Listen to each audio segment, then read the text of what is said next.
Automation equals competitiveness, which we all benefit from.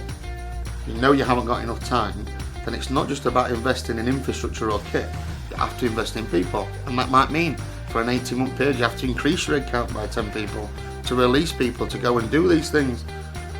But it has to happen. That is just a pitiful excuse now in manufacturing. We ain't got time.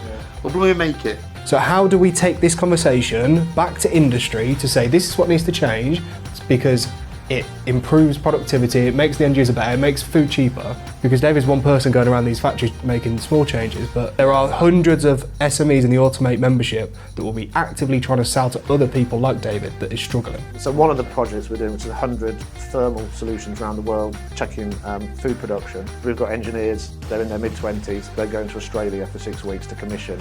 Yeah, living the dream. Living the dream, living the dream. So Australia, India, Colombia. What are you inspecting the seal on in Colombia? Food pouches. Okay, good.